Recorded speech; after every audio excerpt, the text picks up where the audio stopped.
The university itself took over the team in 2010 and renamed it the Wildcats, and used the real U of A on it. But they had never, the university had never operated a hockey team before. And so revenue started to dip and attendance started to dip. The marketing that had been done before was not being done. So a few years ago, 4 or 5 years ago now, they started to contact people who had been involved before it at some point to try to help bring the program back a bit. Yeah, there's more of a hockey organization now. There was no one like me, a media director, for instance, before, to do broadcast and handle media relations and do TV commercials and production and stuff like that. The hockey team was really struggling. They were facing some serious financial problems. They weren't really able to generate enough revenue to cover the expenses that they had on an annual basis, and they were trying to figure out what were we going to do to solve the problem. And sometimes you got to get lucky too, right, to be good.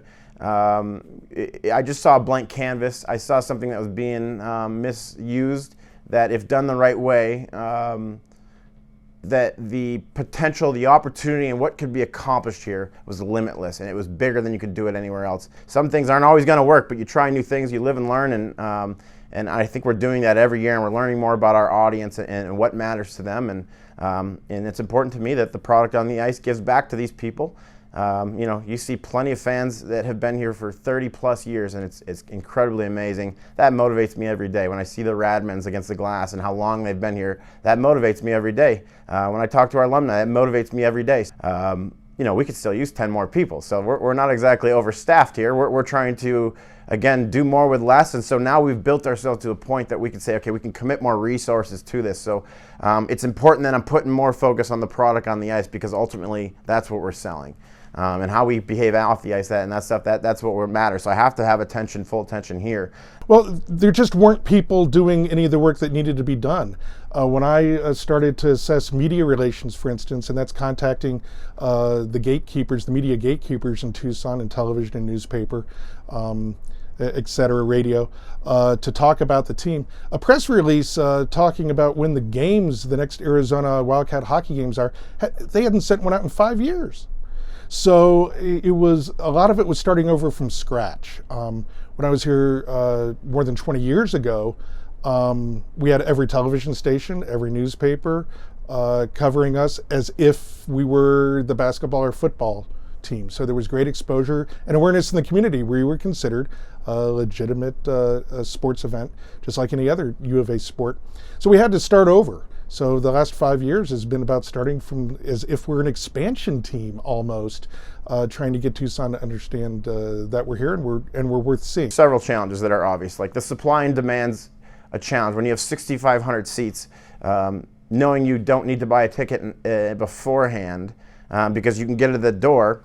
There's 1,000 different things to do in a night, especially if you're on a college campus. You know, if you had a ticket already, you'd probably go to that game. But it'd be easy to say, oh, I'm going to go to the game tonight, day goes on, something else comes up, and you don't go to the game. You know, I think there's something to that. And obviously we want to create a positive atmosphere every time we play. We need the crowd in our back seat helping us out, pushing us along.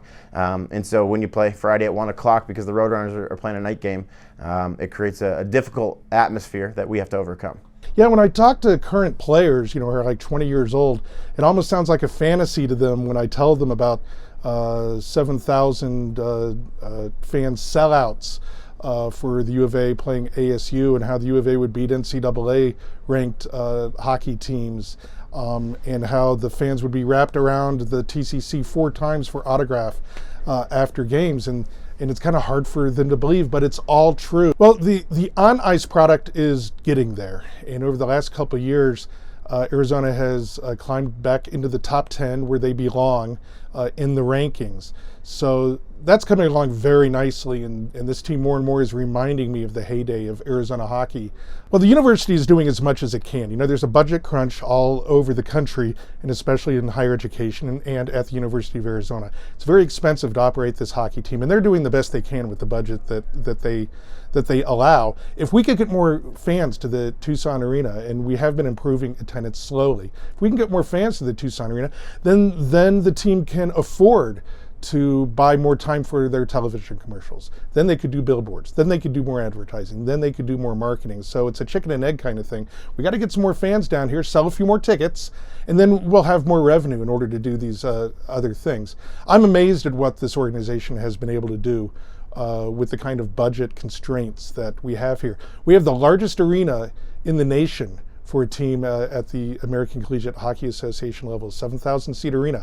That's very expensive to operate in. It's very expensive to have games here. And I credit the saving of Arizona hockey to Joel Hoff. He came in a couple years ago, and he is in charge of the entire campus recreation department, among many other things at the university, and he took a personal interest in this hockey team. Like me, as an undergraduate, he was here for the heyday of Arizona hockey, and he was not going to let the organization fail. And again, for me, it's unthinkable, because back in the 80s and 90s, literally, if there was no basketball or football game, you were asking yourself, is there a hockey game? And if so, you were like, let's go down and watch. And that's just gone from the Tucson culture, and we need to continue to work on revitalizing. We've made great progress. We've seen attendance increases the last couple of years, but we've got a long ways to go in continuing to get the community, the Tucson community at all levels, youth levels, college level, adult level, really engaged in coming out and supporting the Wildcat hockey program.